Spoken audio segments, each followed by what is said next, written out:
Assalamualaikum warahmatullahi wabarakatuh. Alhamdulillah nahmaduhu wa nasta'inuhu wa nastaghfiruh wa na'udzu billahi min syururi anfusina wa sayyiati a'malina may yahdihillahu fala mudhillalah wa may yudlil fala hadiyalah. Asyhadu an la ilaha illallah wahdahu la syarikalah wa asyhadu anna Muhammadan abduhu wa rasuluh. Ya ayyuhalladzina amanu ittaqullaha haqqa tuqatih wa la tamutunna illa wa antum muslimun, amma ba'du. Para pemerhati roja, kaum muslimin dan muslimat rahimani wa rahimakumullah. Pertama, kita bersyukur kepada Allah Subhanahu wa taala atas segala nikmat dan karunia yang Allah limpahkan kepada kita. Sangat banyak nikmat-nikmat yang Allah berikan kepada kita. Kesehatan, keafiatan, keselamatan, kehidupan, dan juga nikmat yang paling besar yaitu nikmat Islam dan hidayah ila sunnah, hidayah sunnah, yang mana dengan itu kita dapat meraih kebahagiaan dunia dan akhirat. Kita bersyukur kepada Allah Subhanahu wa taala atas segala nikmat yang tidak bisa kita sebutkan satu persatu. Wa in ta'uddu ni'matallahi la tuhsuha. Kewajiban kita semua adalah mensyukuri nikmat-nikmat tersebut agar kita tidak menjadi hamba yang kufur nikmat. Karena Allah mengancam orang-orang yang mengkufuri nikmat-nikmat Allah dengan ancaman azab yang pedih. La in syakartum la azidannakum wa la in kafartum inna adzabi lasyadid. Jika kamu bersyukur, maka aku akan tambah nikmat-nikmatku untukmu. Namun jika kamu kufur, maka sesungguhnya azabku sangat pedih. Allah meminta kita untuk bersyukur kepadanya. Kemudian salawat dan salam atas Nabi kita Muhammad sallallahu alaihi wasallam, teladan kita, panutan kita. Nabi yang telah membimbing kita dari kegelapan, gelapnya kejahilan dan kesesatan kepada hidayah menuju akhirat, yaitu surga Allah Subhanahu wa taala yang telah dijanjikan oleh Allah untuk orang-orang yang beriman. Dan Nabi sallallahu alaihi wasallam telah membimbing kita di atas mahajjatil bayda, jalan yang terang benderang, lailuha kanahariha, la yazighu anha illa halik. Tidak ada yang menyimpang dari jalan itu melainkan dia akan binasa. Salawat dan salam juga tidak lupa kita limpahkan untuk keluarga beliau, sahabat-sahabat beliau, dan segenap umat beliau sampai hari kemudian. Para pemerhati roja, kaum muslimin dan muslimat, a'azzani Allah wa iyyakum jami'an. Pada kesempatan siang ini kita kembali bertemu melalui program kajian Islam ilmiah, masih bersama buku Talbis Iblis. Pada kesempatan siang ini kita membahas Talbis Iblis atas ahli ibadah dalam perkara ghanimah, yaitu harta rampasan perang. Dalam sebuah ayat surat Ali Imran ayat 161, Allah Subhanahu wa taala berfirman, "Maka nali nabiyyin ayyaghul." Wa maka nali nabiyyin ayyaghul. Nabi tidak akan melakukan ghulul, yaitu khianat dalam perkara rampasan harta rampasan perang. Wa may yaghlul ya'ti bima ghalla yaumil qiyamah. Barang siapa yang melakukan khianat terhadap harta rampasan perang, maka dia akan memikul beban dosa itu, yaitu khianat yang telah dia lakukan itu pada hari kiamat nanti. Dan tentunya iblis tidak membiarkan satu celah pun yang bisa dia masuki untuk merusak anak Adam, melainkan dia akan memasukinya. Termasuk di dalam hal ghanimah. Iblis mengelabui orang-orang yang berjihad, berperang, tatkala mendapatkan harta ghanimah, kemenangan, ya. Lalu mereka mengambil sesuatu dari harta tersebut sebelum dibagikan, yang tidak halal baginya untuk diambil terlebih dulu, walaupun dia termasuk orang yang ikut dalam peperangan dan mungkin akan diberi jatah juga dan dia mendapatkan jatah bagiannya, tapi dia mengambilnya sebelum dibagikan. Artinya itu bukan haknya. Boleh jadi dia dapatkan barang itu atau tidak. Namun dia mendahului dengan mengambil barang itu sembunyi-sembunyi. Inilah yang disebut ghulul. Ya, khianat di dalam perkara harta rampasan perang atau ghanimah. Dan ini terjadi tentunya di medan peperangan. Dan ketika Allah memberikan kemenangan, maka hati-hati bahwa setan ataupun iblis tidak membiarkan satu celah pun, melainkan dia akan memasukinya. Dan hal itu bisa saja terjadi karena pelakunya mungkin memiliki sedikit ilmu, hingga dia beranggapan bahwa harta orang kafir halal bagi muslim manapun. Dia tidak tahu bahwa menggelapkan harta rampasan perang itu termasuk maksiat. Banyak orang-orang yang punya syubhat, ya, sehingga mengatakan harta orang kafir dianggap sebagai fai, berhak untuk dimiliki tanpa hak. Nah, ini tentunya satu pendapat ataupun pemikiran yang salah. Harta siapapun, kalau itu tidak hak bagi kita, tidak boleh kita ambil secara khianat atau tanpa hak. Termasuk harta rampasan perang yang mana itu merupakan bagian bagian yang akan didapatkan oleh orang-orang yang ikut berperang. Namun ketika itu diambil ya tanpa hak sebelum waktunya, yaitu sebelum dibagikan, maka itu menjadi maksiat. Dan inilah yang disebut ghulul. Maka nabi ayaghul. Nabi tidak melakukan ghulul. Ya, Nabi tidak berkhianat dalam hal harta rampasan perang. Wa may yaghlul ya'ti bima ghalla yaumal qiyamah. Barang siapa yang melakukan khianat dalam perkara harta rampasan perang, maka dia akan menanggung beban dosanya pada hari kiamat. Dia akan memikul barang itu pada hari kiamat sebagai bentuk pertanggungjawabannya. Dia akan diminta bertanggung jawab atas harta yang diambilnya tanpa hak itu. Nah, inilah yang disebut ghulul, ya. Dan ini juga berlaku dalam perkara-perkara lain yang berkaitan dengan harta umat. Ya, hati-hati ya terhadap status harta dengan label harta umat. Tidak boleh kita mengambilnya tanpa hak sebelum dibagikan kepada kita, sebelum itu resmi dinyatakan sebagai bagian kita. Walaupun kita yang mengumpulkan donasinya mungkin ya. Kita yang mengumpulkannya, kita yang membuat programnya. Seperti orang-orang yang ikut dalam peperangan ini. Mereka yang berperang di medan pertempuran itu. Dan ini bukanlah amal yang kecil, ini amal yang besar. Bahkan ini termasuk puncak amal dalam Islam, yaitu jihad fisabilillah. Artinya, para mujahidin ini adalah orang-orang yang berperang, ikut terlibat di dalam peperangan tersebut. Dan mereka mendapatkan harta ghanimah itu. Mungkin mereka merasa bahwa mereka punya hak untuk mengambilnya. Bukankah ini bagian untuk para mujahidin? Tapi ketika dia ambil itu tanpa hak, artinya sebelum dibagikan, sebelum ditetapkan bagiannya berapa, ya, untuknya berapa, dan apa yang diberikan, dia mendahului itu dengan mengambilnya secara sembunyi-sembunyi, diam-diam. Ini namanya ghulul atau khianat di dalam perkara rampasan perang. Demikian juga kita sebutkan tadi, semua ya harta-harta yang diberi label harta umat, ya.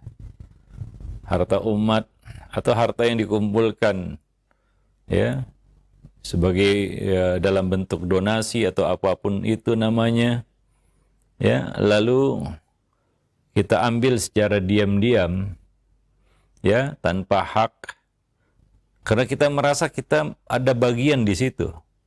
Sama seperti para mujahid, mereka merasa ada bagian untuk mereka di situ. Lalu mereka ambil secara sembunyi-sembunyi sebelum dibagikan itu. Lebih-lebih lagi ini harta donasi bukan untuk dibagi-bagikan sebenarnya, tapi untuk disalurkan kepada orang-orang yang memang berhak untuk menerimanya. Demikian juga semua harta wakaf untuk umat. Ya, nah banyak pengelola harta-harta seperti ini merasa itu harta dia. Padahal dia kesana kemari, dia berteriak kesana kemari, teriakannya apa? Untuk umat, atas nama umat. Ya, tapi ketika itu sudah terkumpul di hadapannya, tiba-tiba harta itu berubah status menjadi harta pribadi. Ini termasuk ghulul, ya, harta rakyat, ya, yang diambil secara diam-diam oleh orang-orang yang diamanahi untuk mengelolanya. Ini termasuk ghulul. Dalam bahasa sekarang disebut korupsi, ya. Kita melakukan korupsi terhadap harta umat, harta rakyat, dan ancamannya berat. Dia akan memikul dosa tanggung jawabnya pada hari kiamat nanti. Ya, dan ancamannya neraka. Ancamannya neraka. Ya. Dalam sebuah hadis yang diriwayatkan di dalam kitab Sahihain Bukhari dan Muslim dari Abu Hurairah radhiyallahu anhu, ia bercerita, kami pergi bersama Rasulullah sallallahu alaihi wasallam menuju Khaybar, yaitu perang Khaybar. Lalu Allah memberikan kemenangan untuk kami, ya, tanpa bersusah payah kaum muslimin menaklukkan Khaybar tanpa perlawanan berarti dari penghuni benteng tersebut, benteng Khaybar itu. Kami tidak mendapatkan harta rampasan perang berupa emas maupun perak saat itu. Ya, jadi harta rampasan itu bermacam-macam bentuknya. Nah, kebetulan pada perang tersebut mereka tidak mendapatkan harta rampasan perang atau ghanimah berupa emas maupun perak. Akan tetapi berupa peralatan, makanan, dan pakaian. Dalam bentuk itu harta ghanimahnya. Ya. Kemudian kami pergi ke sebuah lembah. Nah, pada saat itu Rasulullah SAW bersama seorang budak laki-lakinya. Pada waktu kami tiba di persinggahan, budak tersebut berdiri hendak melepaskan pelana Nabi. Namun sebilah anak panah lewat mengenainya dan membunuhnya. Ya, ia tewas terkena panah tersebut. Spontan kami berseru, selamat baginya. Dia telah mati syahid, wahai Rasulullah. Ya, karena budak ini berkhidmat untuk Nabi. Ya, dia berada di sisi Nabi. Dia terkena panah ketika ingin melepaskan pelana Nabi. Ya, pelana dari kuda Nabi SAW. Maka apalagi yang diragukan atas orang ini, lahirnya dia mati fisabilillah sebagai syuhada, syahid. Ya, maka sahabat-sahabat berkata, waduh, selamat baginya. Ya, dia telah berbahagia, dia telah mati syahid, wahai Rasulullah. Namun Nabi SAW berkata, tidak, demi Allah yang jiwa Muhammad berada di tangannya. Dia tidak seperti yang kalian kira, mati syahid dan seterusnya. Sesungguhnya jubah yang digelapkannya akan membakar dirinya di hari kiamat. Ya, jubah yang digelapkannya, artinya dia ambil jubah itu diam-diam sebelum dibagikan, ya, sebagai harta ghanimah. Dia ambil diam-diam, sembunyi-sembunyi. Jubah itu akan membakarnya, ya, membakar dirinya di neraka pada hari kiamat nanti. Dia mengambilnya pada perang Khaybar, pada waktu harta rampasan perang belum dibagikan. Ini tentunya perkara gaib yang datang dari langit ya, wahyu yang disampaikan Allah kepada nabinya. Bahwa hakikat ceritanya seperti itu, yang tidak diketahui oleh para sahabat. Ya, secara kasat mata mereka melihat siapa lagi orang yang lebih berjasa dari orang ini. Wajar jika mereka menilai orang ini mati syahid. Ternyata hakikat di balik itu tidak seperti itu. Oleh karena itu, ketika kita melihat seorang yang mati berperang di jalan Allah, kita katakan syahid insya Allah. Tidak boleh kita pastikan dia syahid, benar-benar syahid. Kita nggak tahu apa yang ada di balik itu semua. Ya, secara kasat mata mungkin itu penilaian kita, tapi di sisi Allah, wallahu a'lam. Ya, dan kita tidak tahu dengan amal apa seseorang itu menutup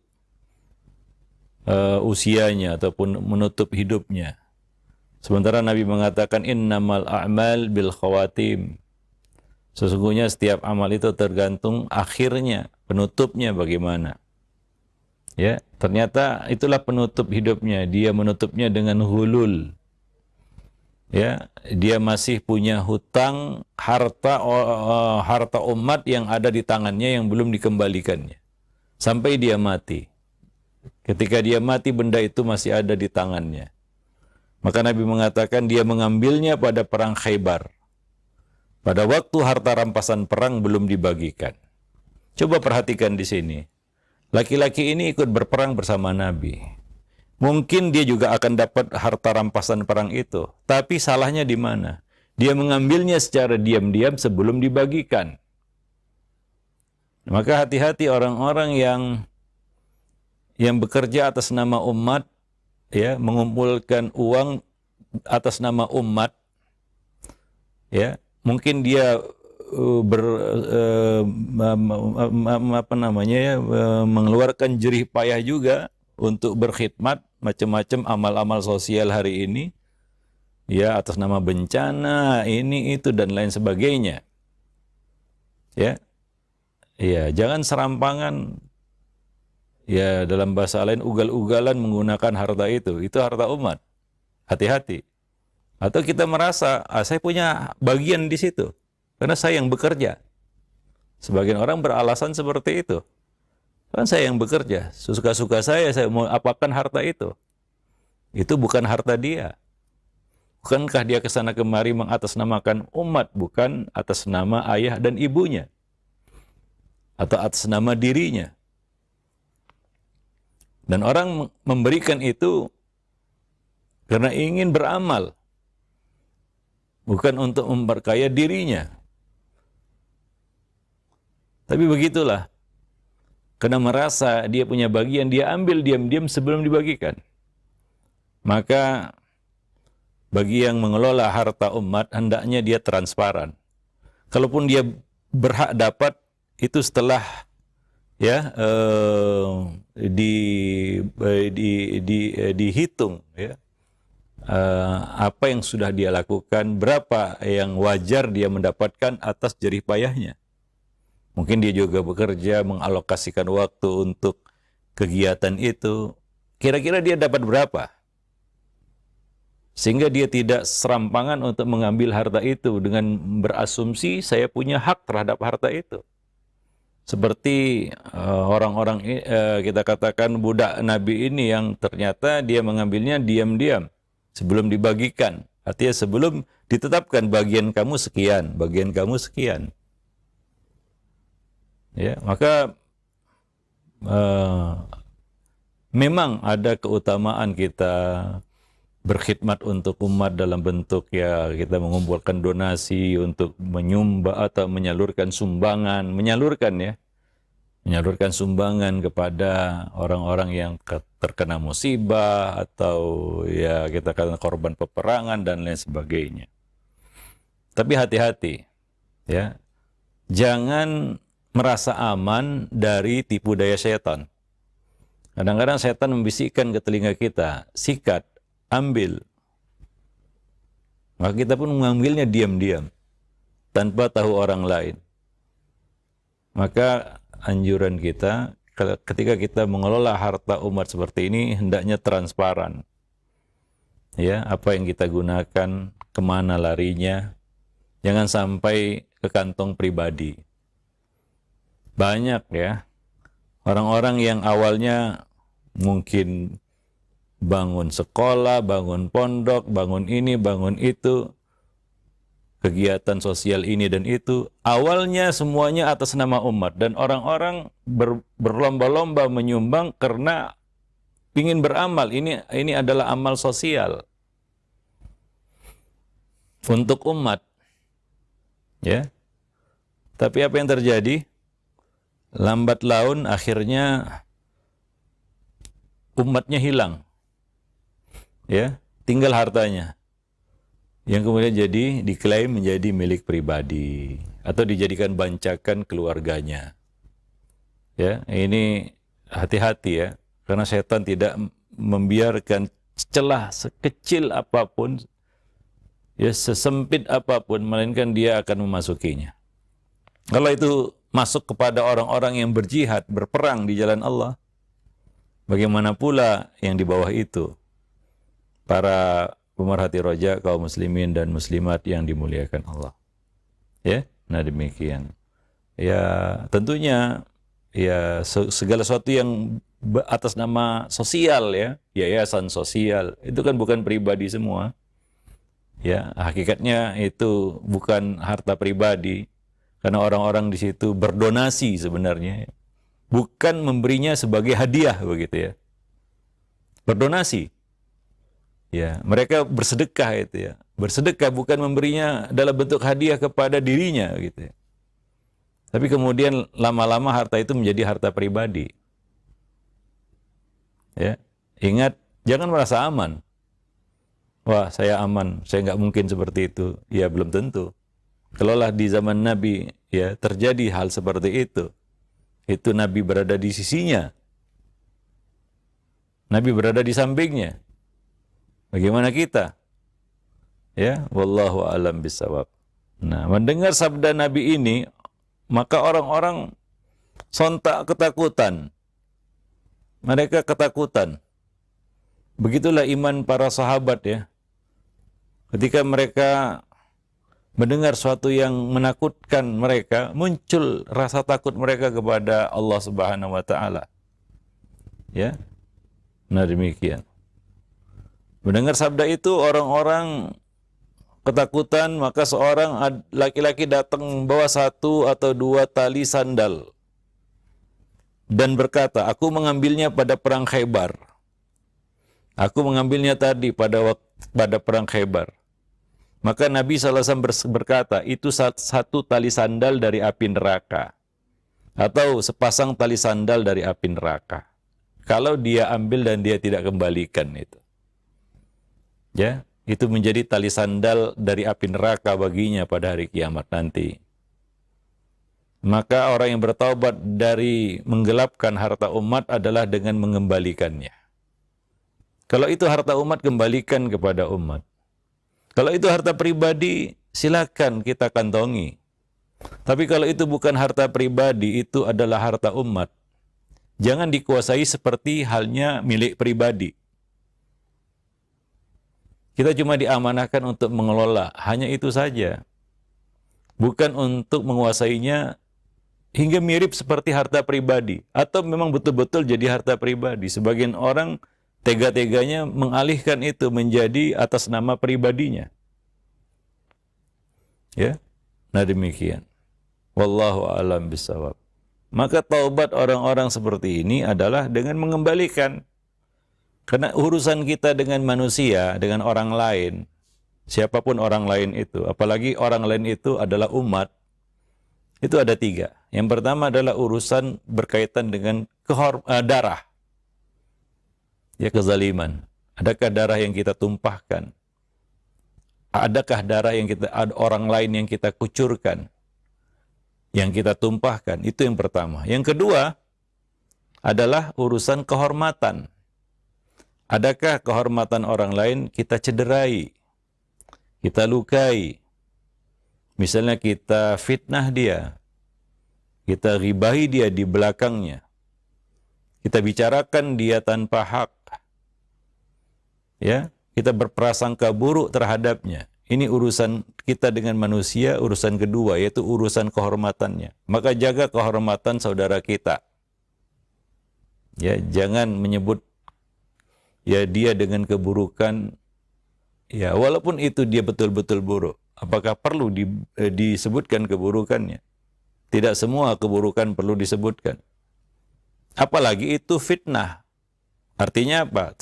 Ternyata tidak seperti itu. Ya, apa kata Nabi? Jika apa yang engkau sebutkan itu ada pada saudaramu, maka engkau telah menggibahinya. Kalau ternyata tidak ada, maka engkau telah memfitnahnya. Faqad bahattahu. Itu buhtan. Kalau ternyata tidak benar. Nah demikian, berapa banyak berita-berita beredar di luar sana ternyata nggak benar. Ya, ternyata tidak benar. Tapi kita terlanjur menyebarkannya. Ya, tanpa tabayun, tanpa klarifikasi, apalagi zaman sekarang. Mudah kita menyebarkan berita-berita yang nggak jelas. Maka hati-hati. Perkara kedua, urusan kita dengan orang lain adalah urusan kehormatan. Dan yang ketiga, urusan kita dengan orang lain adalah urusan harta. Ya, nah ini tidak akan selesai ya dosa kita bertaubat darinya kecuali dengan menambahkan satu syarat. Bukan tidak cukup menyesal, berhenti melakukannya, berazam tidak mengulanginya, seperti dosa-dosa besar lainnya. Tapi bertambah satu, yaitu dia mengembalikan hak manusia itu. Mengembalikan harta itu kepada pemiliknya. Kalau itu harta umat, maka dikembalikan kepada umat. Selama tidak dikembalikan, maka taubat kita belum dinyatakan diterima. Belum sempurna. Sampai kita kembalikan harta itu. Karena itu adalah tuntutannya, tuntutan taubat.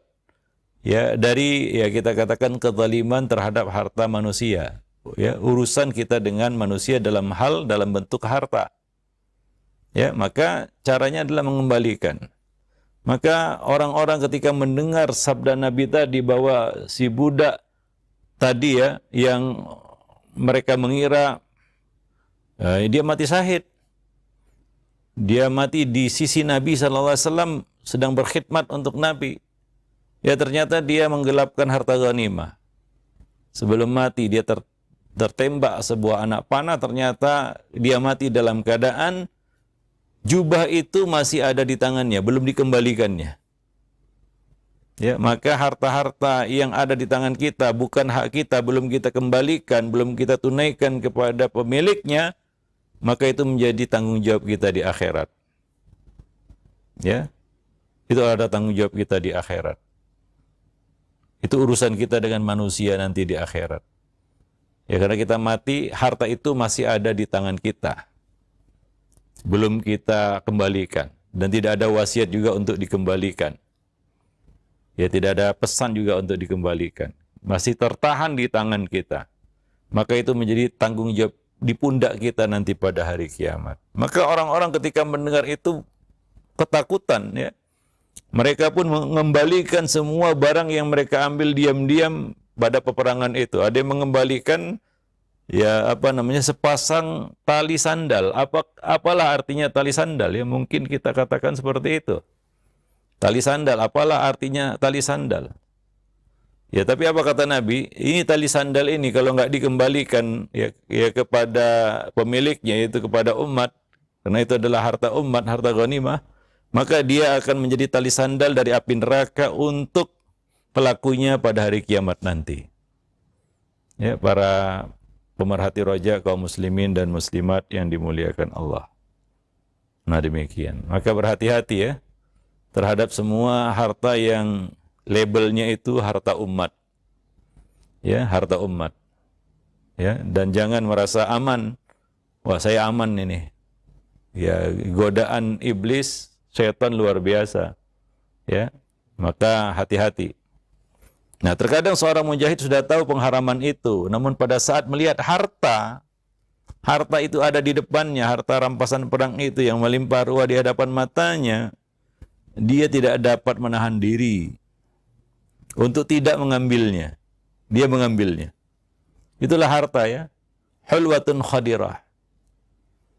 Ya, harta itu hijau dan manis. Itulah harta dunia. Ya, mungkin seorang bisa berkata saya zuhud terhadap harta, zuhud terhadap harta. Ya, ketika harta itu tidak ada di tangannya. Ya, ketika harta itu ada di depannya, mungkin lain cerita. Ya, lain cerita.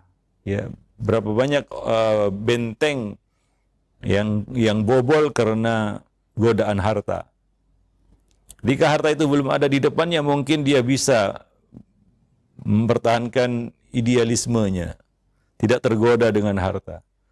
Tapi begitu harta ada di depannya, mungkin lain cerita. Mungkin sudah berbeda ceritanya. Ya, nah demikian. Nah, maka hati-hati ya terhadap godaan harta ini. Karena itulah yang paling dikhawatirkan Nabi terhadap umat ini. Antub satolakumud dunia. Dibentangkan kepada kamu harta dunia. Fatanafasuha kama tanafasuha. Kamu berebut-rebut untuk memilikinya, untuk menguasainya sebagaimana umat-umat sebelum kamu, ya. Nah, dalam kondisi lain boleh jadi karena dia menyangka bahwa jihad yang dilakukannya dapat melindunginya dari hukuman akibat perbuatan tersebut. Ini juga syubhat. Ya, mungkin si mujahid ini dia merasa kalaupun saya ambil diam-diam, saya kan seorang mujahid.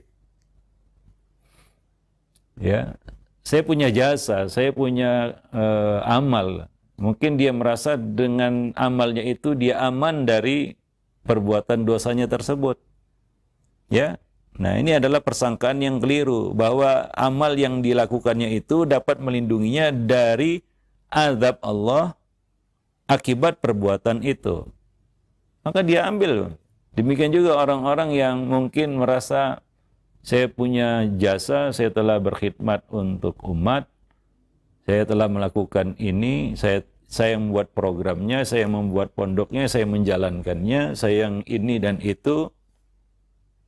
Tapi hati-hati, jihad saja itu tidak menyelamatkan budak ini dari api neraka. Itu jihad, ya. Di medan perang, berhadapan dengan musuh yang taruhannya nyawa.